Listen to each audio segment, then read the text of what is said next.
तो अब बात करते हैं एक शॉकिंग और हार्ट ब्रेकिंग न्यूज़ के बारे में। ये अपडेट अहमदाबाद के एक स्कूल में हुए मर्डर की है। तो गाइस, अहमदाबाद के एक स्कूल में 10th क्लास के एक स्टूडेंट को उसी के स्कूल के 8th क्लास के एक जूनियर ने नाइफ से मार दिया। रिपोर्ट्स में बताया जा रहा है ना कि दोनों के बीच पहले फाइट हुई थी, जो इतनी बढ़ गई कि जूनियर ने अपने सीनियर नयन संतानी को स्कूल के बाहर चाकू से अटैक कर दिया। इस अटैक में नयन बुरी तरह इंजर्ड हो गया और एक दिन के बाद उसकी डेथ होती है। लेकिन गाइस, सबसे हैरान करने वाली बात इसके बाद सामने आई है। एक्यूजर ने इस इंसिडेंट के बाद अपने दोस्त से इंस्टाग्राम पर चैट की। इस चैट में स्क्रीनशॉट अब सोशल मीडिया पर वायरल हो रहा है। मैं आपको स्क्रीन पर दिखा देता हूँ। इसमें एक्यूजेड ओपनली कन्फेस करता है ना कि उसने ही नाइफ मारा है। और गाइस, इसमें सबसे बड़ी बात, चैट में वो लिखता है कि अब जो हो गया वो हो गया। ये लाइन हर किसी को शॉक कर दे रही है। जैसे ही नयन की डेथ की न्यूज़ फैली, स्कूल के पेरेंट्स, स्टूडेंट्स और बाकी लोग भयंकर गुस्से में आ गए। उसके बाद उन्होंने स्कूल के बाहर बड़े लेवल पर प्रोटेस्ट शुरू कर दिया। प्रोटेस्ट इतना बड़ा था कि लोगों ने स्कूल में वैंडलिज्म किया और टीचर्स और प्रिंसिपल पर अटैक करने की कोशिश की। इस इंसिडेंट के बाद पुलिस को बीच में आना पड़ा सोल्यूशन को कंट्रोल करने के लिए। अब इस मामले में 500 से ज़्यादा लोगों पर एफआईआर दर्ज की है। शॉकिंग न्यूज़ यहीं पर ख़त्म नहीं हुई। इसे स्कूल के एक पेरेंट ने क्लेम किया कि इस स्कूल के स्टूडेंट के बैग्स में नाइफ मिलना कोई नई बात नहीं है, ये बहुत आम है। ये सच में बहुत डराने वाला क्लेम है। अब लोग क्वेश्चन उठा रहे हैं कि क्या हमारे स्कूल्स अब सेफ नहीं रहे, क्यों बच्चों में इतना एंगर और वायलेंस बढ़ रहा है। गाइस, तो ये थी अहमदाबाद की हॉरिफाइंग न्यूज़। और आप लोग क्या सोचते हो इसके बारे में कमेंट करके ज़रूर बताना। तो अब बात करते हैं सुपरस्टार सलमान खान और फिल्म डायरेक्टर AR मुरुगदास के बीच के बारे में। तो फिल्म सिकंदर के डायरेक्टर AR मुरुगदास ने एक रिसेंटली इंटरव्यू दिया। इस इंटरव्यू में उन्होंने ऐसा स्टेटमेंट दिया जिससे सलमान खान के फैन बेस काफ़ी ज़्यादा गुस्सा हो गए। मुरुगदास ने कहा कि सलमान खान शूटिंग पर हमेशा लेट आते थे। डायरेक्टर का ये भी कहना था कि सलमान खान की वजह से कई बार नाइट सीन्स में भी डे टाइम शूटिंग करनी पड़ती थी और बाद में उन सीन्स को VFX में नाइट लुक देना पड़ता था। यानी एक तरफ से शूटिंग प्रोसेस में काफ़ी इश्यूज आ जाते थे।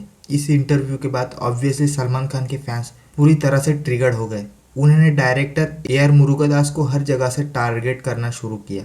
सोशल मीडिया प्लेटफॉर्म ट्विटर से लेकर इंस्टाग्राम तक मीम्स और ट्रोलिंग शुरू हो गई। फैंस का कहना है कि डायरेक्टर सिर्फ पब्लिसिटी स्टंट कर रहे हैं और फेक एलिगेशन लगा रहे हैं। उनका मानना है कि सलमान खान जैसा बिग सुपरस्टार अपने काम को लेकर इतना केयरलेस नहीं हो सकता। एनीवेज, तो अब बात करते हैं बॉबी देओल के बारे में। तो बॉबी देओल ने एक हाल ही में एक बड़ा एक्सपोजर किया है। उन्होंने बताया ना कि शाहरुख खान के बेटे आर्यन खान ने जो अपनी upcoming web series bads of Bollywood direct कर रहे हैं, उन्होंने उनसे शूटिंग के दौरान बहुत ज़्यादा रीटेक्स लिए। बॉबी देओल बोले ना, मुझे लगा आर्यन रुक जाएगा, लेकिन वो बार बार सिर्फ यही कहता रहा, one more take, one more take. मामला यही तक नहीं रुका, बात इतनी बढ़ गई कि खुद शाहरुख खान को बीच में आना पड़ा।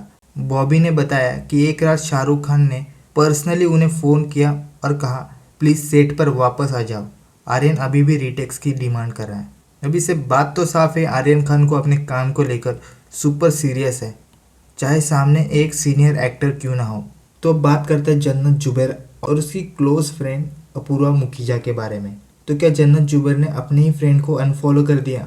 और गाइस, जैसे ही ये न्यूज़ सामने आई, सोशल मीडिया पर उनके बीच फाइट और क्लैश की रूमर्स भी फैलने लगे। तो आखिर में इसकी वजह क्या थी? अगर आपको याद हो तो कुछ दिन पहले अपूर्वा अपने एक्स बॉयफ्रेंड उत्सव दहिया के साथ एक बड़ी कंट्रोवर्सी में थी। उत्सव ने अपूर्वा पर चीटिंग का एलिगेशन लगाया था और उस पर एक डिस ट्रैक भी निकाल दिया था, जिस पर खूब बवाल हुआ था। अब जन्नत का ये अनफॉलो वाला मूव इसी कंट्रोवर्सी में आया है। जन्नत ने ये पब्लिकली इस पर कुछ नहीं कहा, लेकिन फैंस का भी यही कहना है कि उसकी फ्रेंडशिप अब खत्म होने वाली है। मैं आपको जन्नत जुबैर के फॉलोअर लिस्ट का स्क्रीनशॉट दिखाता हूँ।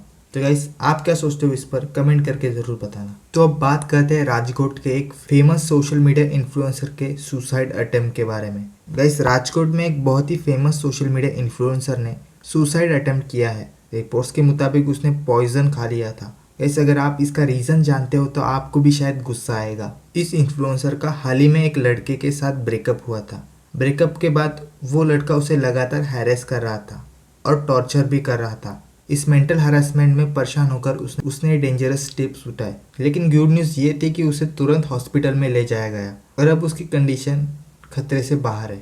ऑब्वियसली उस सोशल मीडिया इन्फ्लुएंसर का नाम रिवील नहीं किया। पुलिस ने इस मामले में एफआईआर दर्ज की है, लेकिन जो क्रिमिनल लड़का है उसकी तलाश अभी भी कर रही है। गाइस, अब मैं आपको जो न्यूज़ बताने जा रहा हूँ वो सच में एक बहुत ही वियर्ड और डिस्टर्बिंग है। तो ये न्यूज़ उत्तर प्रदेश के गाजियाबाद में एक वाइफ ने अपने ही हस्बैंड के खिलाफ पुलिस कंप्लेंट दर्ज की।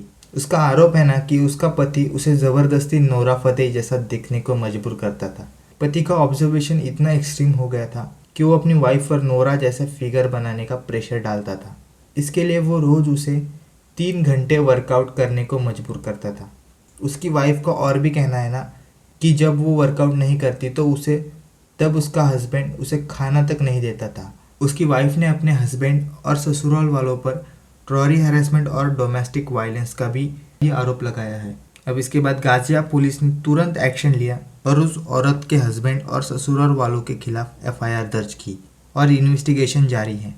एनीवेज, तो अब बात करते कंगना रनौत के बारे में। रिसेंटली कंगना रनौत ने एक पॉडकास्ट इंटरव्यू में एक रिविलेशन किया है जिसने पूरे इंटरनेट पर एक नई डिबेट स्टार्ट कर दी है कि उनके पेरेंट्स का पहला बच्चा यानी उनका एल्डर ब्रदर बर्थ के सिर्फ 10 दिन बाद ही इस दुनिया से चला गया था। ये एक ऐसी फैमिली ट्रेजेडी थी जिसने उन्हें अंदर तक हिला दिया। कंगना ने यह भी रिवील किया कि इस इंसिडेंट के बाद उनकी ग्रैंड मदर ने फैमिली को स्ट्रिक्ट मना कर दिया था कि फ्यूचर डिलीवरीज हॉस्पिटल में ना हो, क्योंकि उनका बिलीफ था कि हॉस्पिटल में कुछ इविल एनर्जीज है। कंगना ने बॉलीवुड इंडस्ट्री को लेकर भी कुछ कंट्रोवर्शियल स्टेटमेंट दी है। उन्होंने कहा कि कई मेल एक्टर्स बहुत रूड होते हैं और हीरोइंस को अक्सर साइडलाइन कर देते हैं, जैसे वो सेट पर एग्जिस्ट ही नहीं करती। तो बात करते हैं अमेरिकन वर्सेस हम इंडियंस ट्विटर वॉर के बारे में। यस गाइस, हुआ ये कि एक अमेरिकन इन्फ्लुएंसर चार्ल्स हेवुड ने ट्विटर पर बहुत ही कंट्रोवर्शियल पोस्ट किया।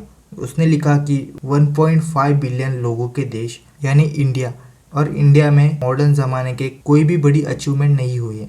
अब इतना सुनते ही इंटरनेट पर सीधा बवाल मच गया। कुछ लोगों ने उसे जवाब देते हुए कहा कि उनकी बात पूरी तरह गलत है।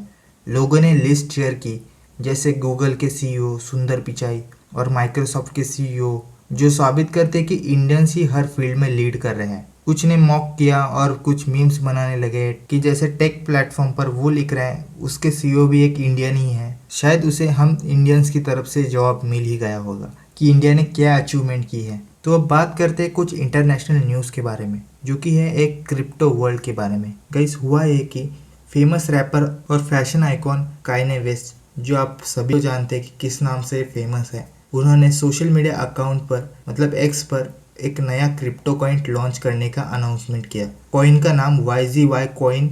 उन्होंने ये भी अनाउंसमेंट किया ना, easy money is here, a new economy built on chain. Guys, फिर YZY कॉइन लॉन्च होते ही एक बवाल मच गया, लेकिन ये बवाल खुशी का नहीं था। लॉन्च के सिर्फ 5 घंटे बाद ही इस कॉइन का वैल्यू सीधा 60% गिर गया। क्रिप्टो कम्युनिटी ने इसे एक classic pump and dump move बोलना शुरू कर दिया। पंप एंड डंप का मतलब जब किसी कॉइन की प्राइस को आर्टिफिशियली ऊपर चढ़ाया जाए, फिर बेचा जाए और उसके बाद प्राइस एकदम क्रैश हो जाए। सोशल मीडिया पर लोगों ने काफ़ी ज़्यादा इस पर रिएक्शन दिए और मीम्स भी बनाए।